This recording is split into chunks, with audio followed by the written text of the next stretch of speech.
Hello, everyone, and welcome back to Center with Sia, your space for deep reflection and spiritual growth. In today's journey, we dive into the sacred rhythm of life, exploring the wisdom of perfection years in astrology and the timeless words of Ecclesiastes 3. There is a time for everything and a season for every activity under the heavens. Whether you are seeking guidance, clarity, or simply a reminder that everything unfolds in its own divine timing, you are in the right place. So take a deep breath, center yourself, and let's explore the seasons of life together. Every year of your journey holds its own purpose, and every moment its perfect timing.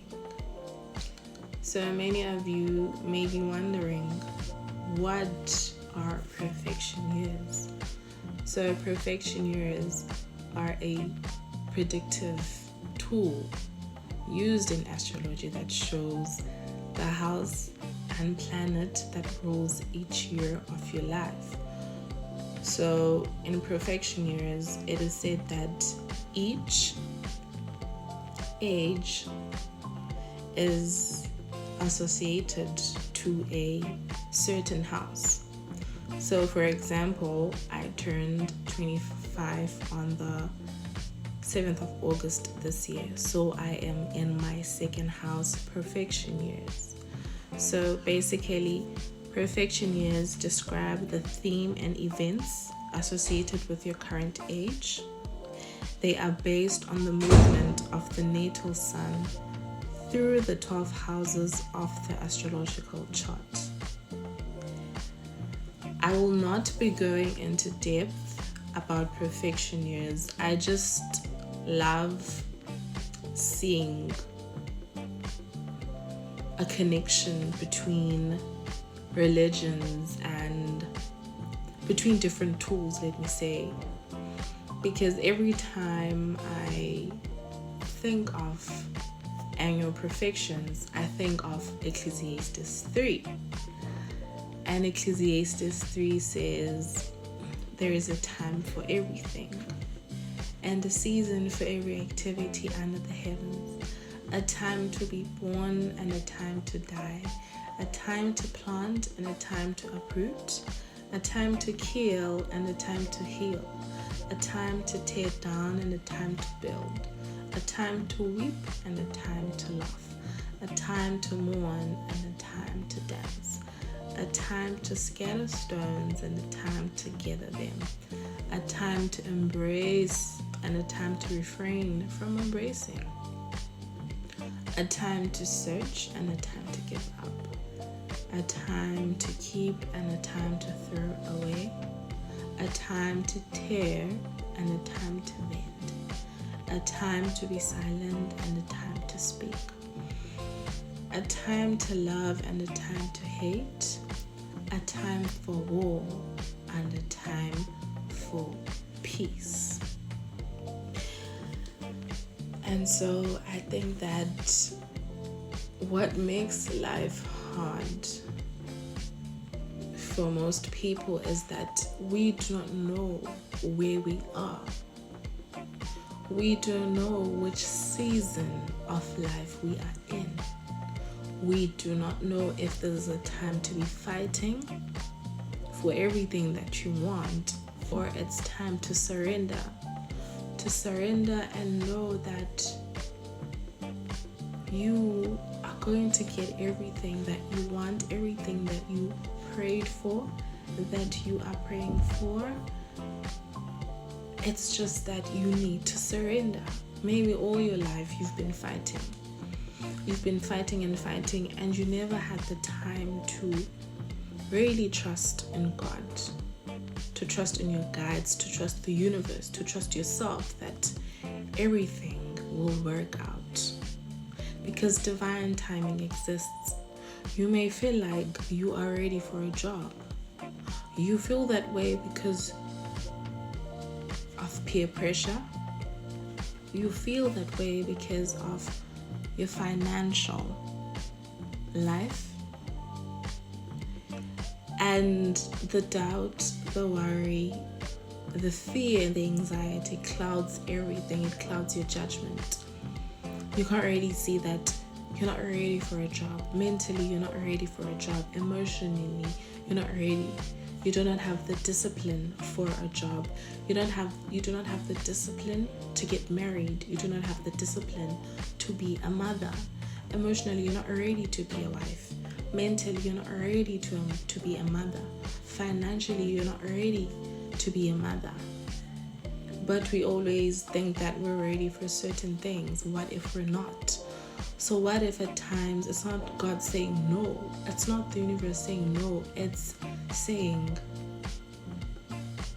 relax and surrender. Trust the process.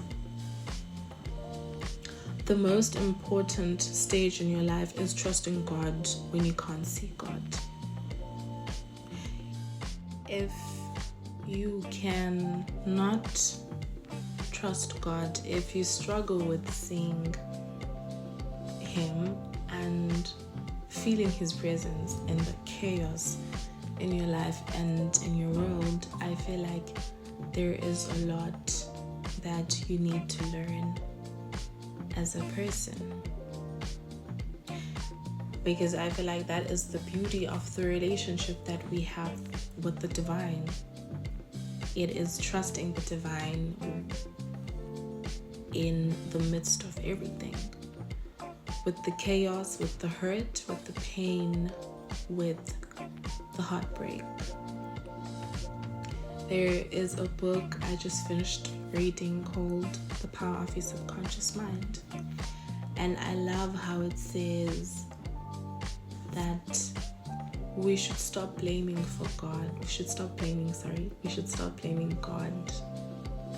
with everything that is happening in our lives. It is not God who caused the chaos, who caused the hurt or the pain in our lives. It is people. It's not God's fault. But obviously the author puts it in a very formal way. So I really love astrology, and ever since I started studying astrology and reading my chart and the chart of other people, I have understood a lot of things. And I feel like if everyone were to incorporate astrology into their lives, their lives would change for the better. The lives would definitely change for the better. So for example, I'm not stressing about 25. I did not stress about when I was 24 or 23, because I knew that when I was 23, I entered my 12th house perfection year. So it was about focusing on my subconscious mind. It was about focusing on my spirituality. And then when I turned 24, I knew that it was about me, because the first house perfection year is associated with the age 24, which is about my life. It is about my identity, how I present myself to the world. And right now, I turned 25, so I am in my second house perfection year. So I know that from August, I am focusing on my daily income. I'm focusing on money. I'm focusing on materialistic possessions. I'm focusing on my habits. I'm focusing on my self-worth. I'm focusing on my values and my morals. And it's so funny because astrology is just something else. When I entered my second house perfection year, I got my driver's license and I bought a new phone. I bought new clothes, not because I saved up for my 25th birthday. Sorry, but only because that is when I got the money to do all those things that I wanted to do. So this is just the connection that I saw between the perfection years and Ecclesiastes chapter 3, because we have the perfection years telling us that you are now 25, focus on your daily income. And we have Ecclesiastes on the other side telling us that there is a time to scatter stones and a time to gather them. So one would say there's a time to spend your money and there's time to invest your money.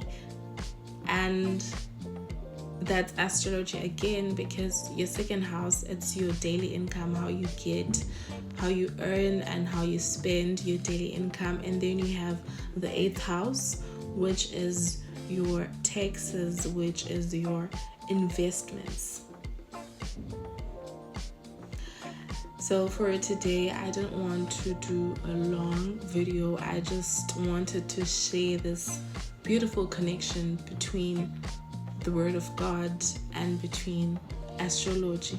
And I do believe that astrology is not just a new age spirituality. No.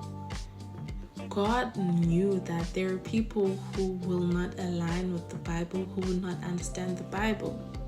God knew that there were people who are going to love astrology and understand astrology from the get-go. There were people who cannot understand the Bible, and that's fine, because we cannot assassinate. I'm not sure if that's a big word, but yes, we can't turn our backs from them just because they don't understand the Bible. And then there are people who don't understand astrology, and that's fine too. That is completely fine. We, as much as we were created by the same creator, we are very different, multidimensional beings. So that is it from me today. If you would like to know more about perfection years, astrology, zodiac signs, houses and everything, feel free to write on the comment section anything that you want me to talk about. Maybe I could make another voiceover explaining astrology or the perfection years. Thank you for joining me today on Back to Center with Sia. As we reflect on the cycles of life through perfection years and the wisdom of Ecclesiastes 3, may we remember that every season, whether challenging or joyful, has its purpose. Just as astrology teaches us that each year activates a new house, bringing unique lessons and growth, Ecclesiastes reminds us that there is truly a time for everything, a time to plant and a time to harvest, a time to embrace and a time to let go. Wherever you find yourself on this journey, trust that you are exactly where you need to be, in the perfect season for your soul's growth. Embrace the present and trust the timing of your life. If you found value in today's episode, please like, share, and subscribe for more explorations into the spiritual and cosmic cycles that guide our lives.